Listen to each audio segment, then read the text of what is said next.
to another edition of the Artist Spotlight Show. And welcome to our brand new studios here in Myrtle Beach. And man, we are so excited. And if you can see in the back of me, I've got an LED light. So every time I talk, the LED light lights up. So we're pretty cool about our new toy. But again, special thank you to Cherry Entertainment and Biker Bay Barber and Company. Welcome to our brand new studios here in beautiful Myrtle Beach, South Carolina. If you're an upcoming inspiring artist looking to get your name out there, please send your request to info.musicdreamsusa@gmail.com. And also, special thank you to Mickey with Creative Edge. And those guys are amazing. Each and every week they send us some amazing authors, and we've had nothing but fun with them. And we have a great guest on the show this afternoon. Her name is Maria Gallucci.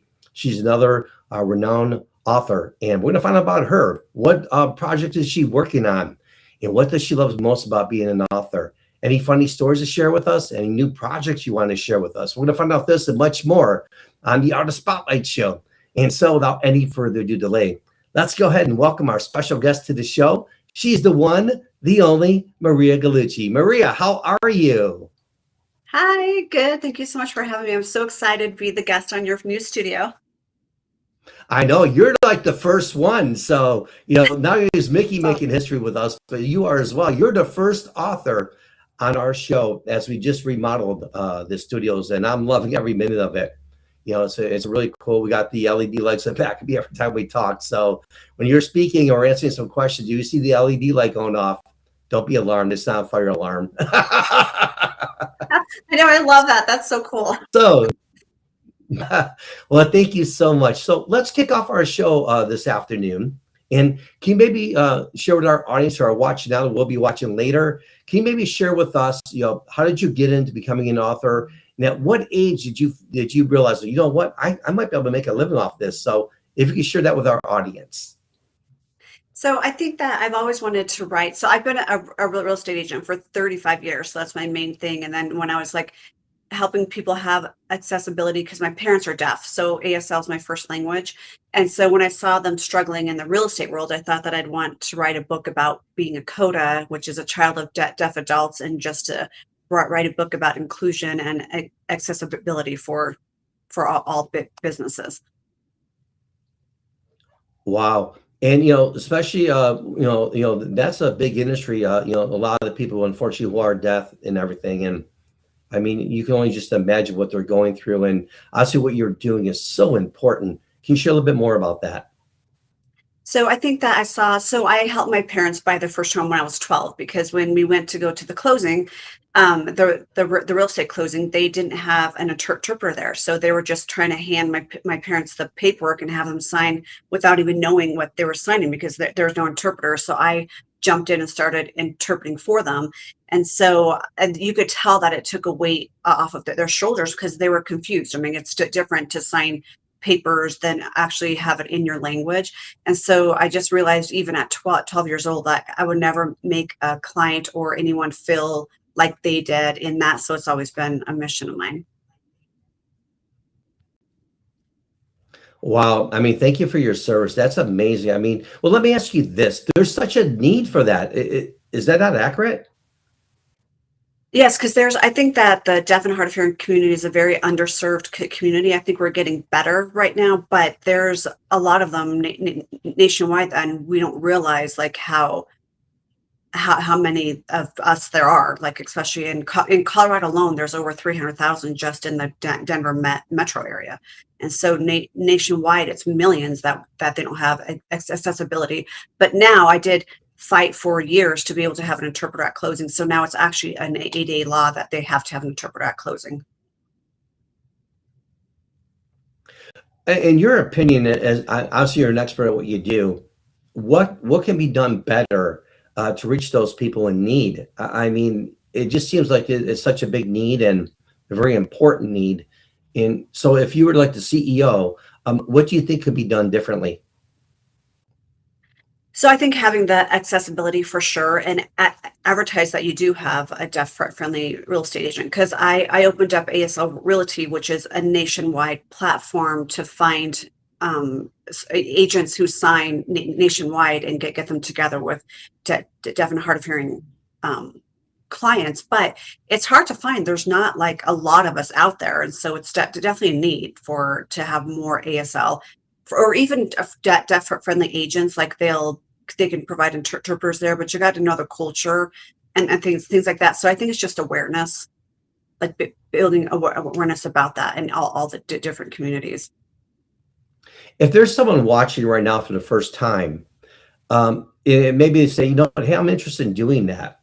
How would they go about getting involved with that? And I mean, how is the learning process? Is it, I mean, I see you have to learn sign language and you have to kind of like read, read what's going on with the sign language and all that.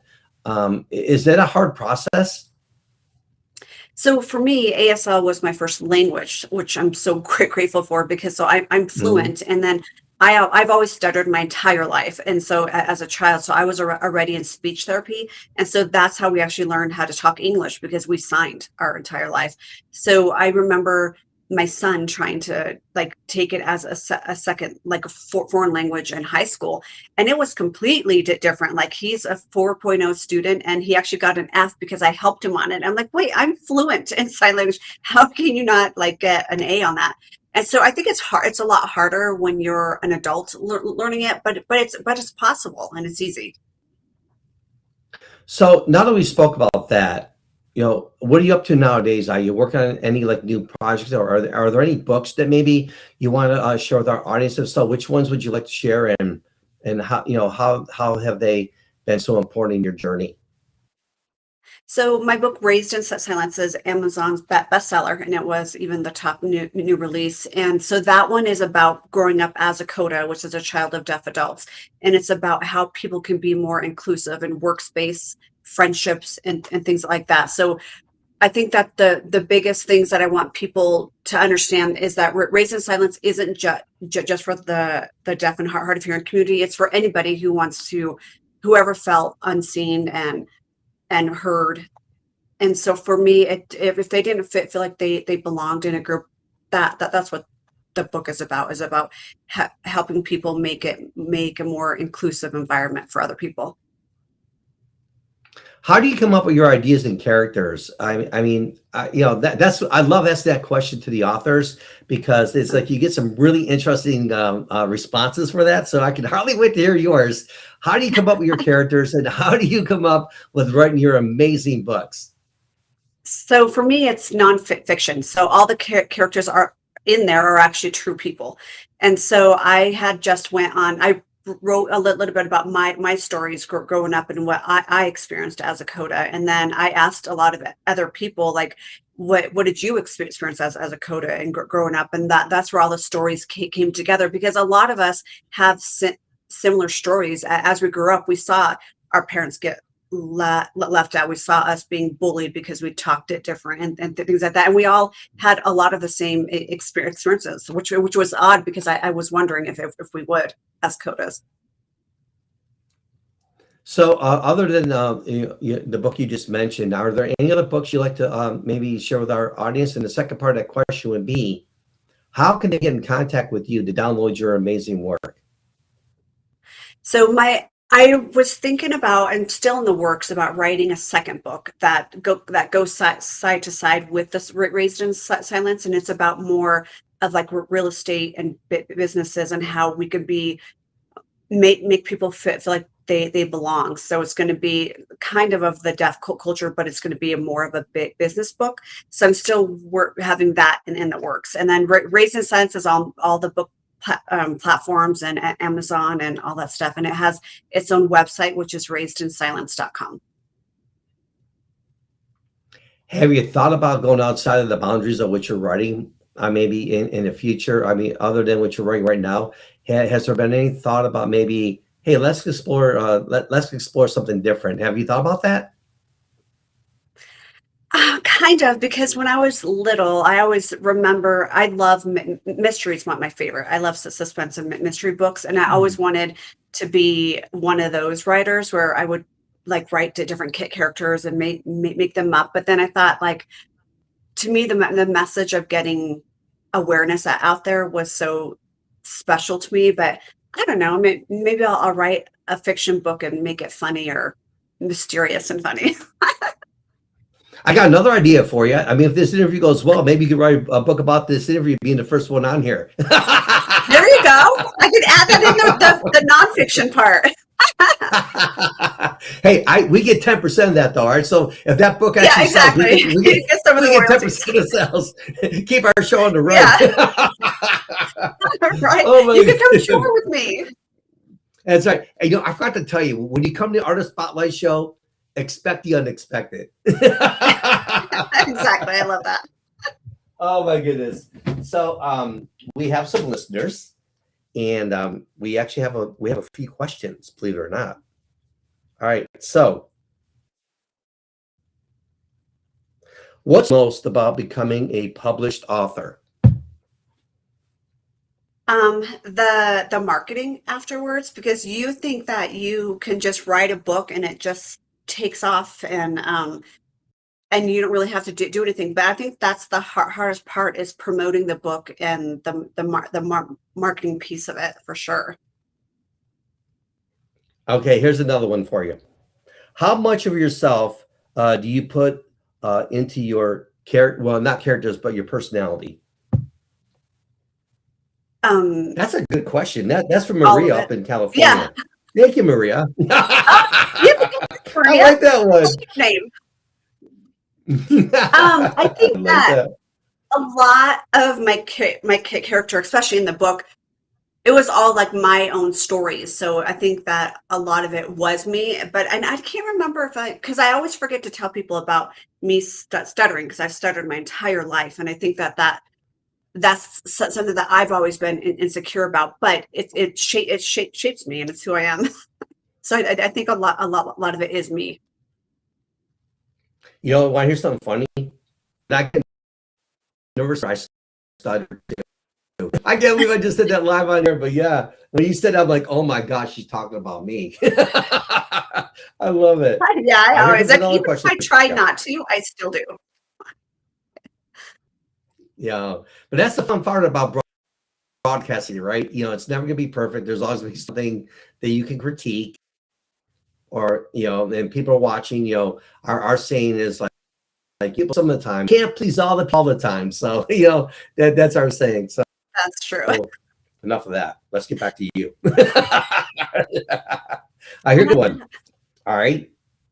What advice would you give someone who says, I have a book inside me, but I don't know how to start? What advice are you giving them?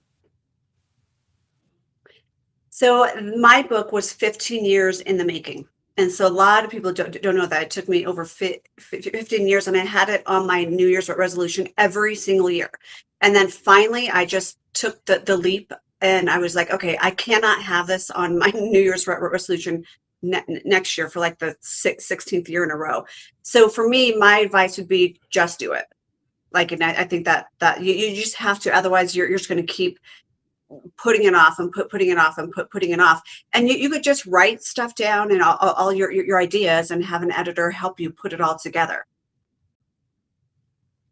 What are some of the roadblocks as an author that your career is running into, and how do you overcome those roadblocks? I think it's feeling a lot of times, because I was number one, and how Amazon, I don't know if a lot of people know, it updates every hour. So because you could be number one time, and then you're all the way to like 40. And so I think that was a huge thing for me, because I wanted to be number one, and I'm like that in my real estate career as well. And so I always have to be like the best. And so finally, my son actually was the one who told me, he's like, Mom, you're going to drive yourself crazy, and you're going to feel like crap every day if you keep watching it and watching it. You just have to let it happen, and know that you were one, and you still are in like all of our minds. And I think that's what made me realize, okay, I've got to like stop trying to be the best. Other than that roadblock, are there any others? I think just getting your story out there, because mine's not nonfiction, so mine's a little different. So it makes you vulnerable, because, well, for me, because all of my stories were in there. And I had to explain stories about like telling my mom that she had 1 to 3 months to live because she passed away of cancer when I was younger. And so for me, I think those were hard to come by because it takes you back to how you were feeling back then. So I think that that was one of the challenges that I had. What is some of the feedback? I mean, I'm sure you got some amazing feedback because, as we mentioned in the beginning of our show, there's such a great need for what you do. What type of feedback are you getting from people who have actually heard about you or have actually read your book? So I've been getting very good feedback. I know a lot of it is not from, or I've gotten good feedback from the deaf and hard of hearing community, but especially the hearing community. They said that they've never seen, they never thought about that perspective of the perspectives that I put in the book. And I think that a lot of people are realizing, hey, maybe I could do something a little different to make sense, someone feel like they belonged somewhere. So I've gotten that a lot. Awesome. I hear you. All right. So as we move on, I got another question from our listeners. What's one thing you wish people understood about being an author? That's a good question. That's by Alan from up in Buffalo, New York. Alan from Buffalo, New York. I like that. I'm going to steal these questions for our next one. I think that it's believe it in yourself. I think because I think that a lot of people, even me, have self-doubt when you're writing a book. Like, are people going to like it, or is it going to flop? And so I think that just have just think that you can do it and know that you can, and have belief in yourself. Thank you so much and again, a special thank you to all of our guests out there who are watching and sending in your questions. Thank you so much for doing that. If you have a question, send it to info.musicdreamsusa@gmail.com. Again, our show is being brought to you by Music Dreams USA Radio. We play everything. Biker Babe, Barber and Company, live music. We've got you covered. And also, OTW Hauling. You got a big haul coming up. You need some help. Check out those guys. Just go to Facebook, OTW Hauling, and they'll be more than happy to help you. If you're in Metro surrounding areas, make sure you out. As we continue with our interview, so Maria, I got another one for you. All right, so now it's time for you to speak to our audience. I know we talked about a lot of different things here during our interview. Is there anything maybe we missed that you'd like to share with our audience? If so, please, the floor is yours for free, by the way. I think that, to me, because it's all about communication and connection. So I think for me, growing up with deaf parents taught me that communication has very little to do with sound. And so for me, you can hear every word that someone's saying to you, but not understand them, or are you truly like listening to them?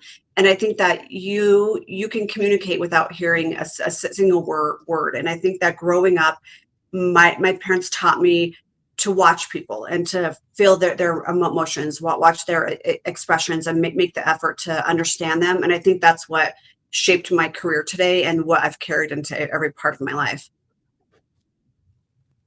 Oh, that's awesome. Yeah, thank you for sharing that. Is there anything else you'd like to share with the audience? I think just to put yourself in other people's shoes, but before making assumptions and make them feel like they belong somewhere, because even just one act of kindness a day can literally change their path and their day. I couldn't agree with you more. As they say, never judge a book by its cover, right? I like that one. Yeah, and we do a lot. Yeah. No, I hear you. And as there's such a need. I mean, there's some great Americans out there who unfortunately were not blessed with hearing, and for whatever reason. But there's amazing professionals like yourself that send an amazing job. You help them on the map and let others know there's a need for that. So if you're watching the show right now, glad to help. Please, make sure you reach out and do all you can to help. Though, just do a kind thing for someone. All right. So Maria, exactly. It's now time for the fun question portion of the show. All right. Here's how it goes. I'm gonna read the question to you, right? And you've got to answer it. Now you get one choice. However, if I'm feeling real generous, today's a Monday. It feels like a Tuesday. But anyways, we're gonna call this show. It's the fun portion of the show. It's like, hey, let's get to know Maria a little bit more. Are you ready? I'm ready. Oh my God, you scared me. You kind of like hesitate for me. I'm like, oh my God, don't tell me this is not going to work. All right, here you go. Question number 1. Coffee, tea, or something a little stronger when you're writing? A wine. I choose wine. Okay. There you go. Good choice. All right. Now you're making me thirsty. All right. All right. Do you write better in complete sentence or with music playing? I write better with music playing or like white noise, like background noise for sure. All right. Now you heard about Music Dreams USA Radio. We play everything for everyone, so you can always listen to us for free. You know, we're not going to charge you to listen. We're not going to charge you to listen to someone else's music like other guys do. You know, I'll put on my background noise. All right. What's the weirdest place you've ever gotten a great writing idea from? I think like a baseball game, like at Coors Field, because I was just sitting there and I saw people who were signing across the way, but they needed help and no one was helping them because they just were thinking, oh, I can't sign. So I think that's where I got some of my ideas from. Awesome. Just seeing people left out. Have you ever dreamed about one of your characters? I mean, obviously, you know, as you mentioned, a lot of them are true characters and everything in your book. So with that being said, have you ever dreamed about any one of them? Yeah, I've had dreams about some of them in there. If I had a crush on them. Okay. You'd have dinner with any author living or who's now been deceased. Who would it be and why? It would be I think his name is Miguel Ruins or something, the one who did the 4 agreements. I love that book, and that book I think gives a lot of good advice for anyone who wants to live like with being like making people feel included. So it's got a lot to do with what I want to teach everybody. Awesome. All right. Does Antonio Banderas if you count? could spend one day, it does now. Good choice. I love it. All right. Now, if you could spend one day inside, if you could spend one day inside any fictional book, which one would you choose and why? Oh, that's a good question. I think it'd be, I don't know if that's a really good question because it has to be fictional too. So the Secret, I don't know if that's fictional though. It is now. I know exactly. I told you when you come to the show, expect the unexpected. So hey, if that's your answer, we're going to go with it and run as quickly as we can. All right. Do you talk to you? No. All right. So if you personally were a book genre, what would it be? Mystery and suspense. I love those. All right. What's one book you absolutely love that might surprise somebody? I think Think and Grow Rich, because it's such an older book, but I love that one. Okay. If you could magically become an expert at writing one type of book you've never written, what would it be? A really good suspense one that has a really good twist at the end. All right, any ideas you want to share? Like no, I would want them to not know or think that it was the wrong killer the entire time, and at the end, it's someone totally different. Okay, I like that. All right. If Hollywood called you tomorrow and offered you a movie deal, what's the first thing you'd say? Yay. That's it. You have to call on you. Hey, I got a big deal for you. We love your book. We love your artwork. We love everything you're doing. I think we got a movie we want to make after you. You're just gonna say yay? One word She's that thinking says it about that all. one. Okay. All right. Would you rather have your book become a best-selling movie or a long-running TV series? A best-selling movie. All righty.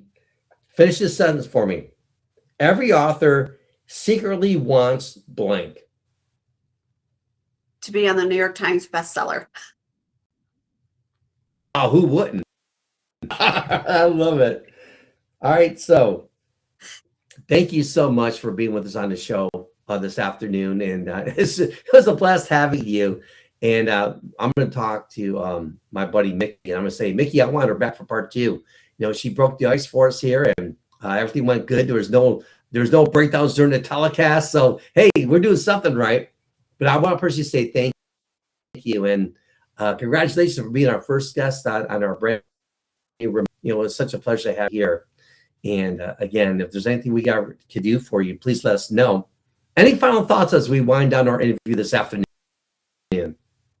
Now, I just want to say thank you so much for having me on here, and I'm excited. I'm the first guest on it, and for me to tell everybody, just be kind.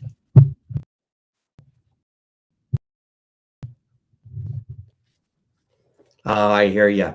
And all you do, and what an amazing guy you are, and especially all that you do. So hat to you, and thank you for that. And you take care of yourself. Blessings to you, your family, and can't wait to see you again on the next Music Dreams USA Radio Artist Spotlight show. Thank you so much for having me. You're welcome. All right. What a great interview that was. And if you're upcoming aspiring artist looking to get your name out there, please send your request to info.musicdreamsusa@gmail.com. Coming soon, September 4th to the 6th, we'll be live on location with the Artist Spotlight Show. We are going to be at one of the huge festivals up in Boone, North Carolina, Earl Scruggs Festival. And a special thank you to organizers, Spotlight Show Live Scruggs Festival, September 4th to this. Make sure you check us out with Music Dreams USA Radio. Special thank you to Maria Galuzzo for being a part of our show this afternoon. And again, come up all day long. We got some more interviews here. And as you can see, our brand new studios coming to you live from Myrtle Beach, South Carolina. Special thank you to Biker Babe Barber and Company. A special to Nick and his amazing entertainment company for us out as well. And again, if you have any questions or you want to be on the show, make sure you check us out. And a special thank you to Table and Mike Productions and Earl Street Corporation up in Asheville, North Carolina. Those guys part of our show as well. Until the next time, it's your friend Russell K. Thank you so much for watching the Artist Spotlight Show. We'll see you soon right here on Music Dreams USA Radio, coming to you live from our Myrtle Beach studios.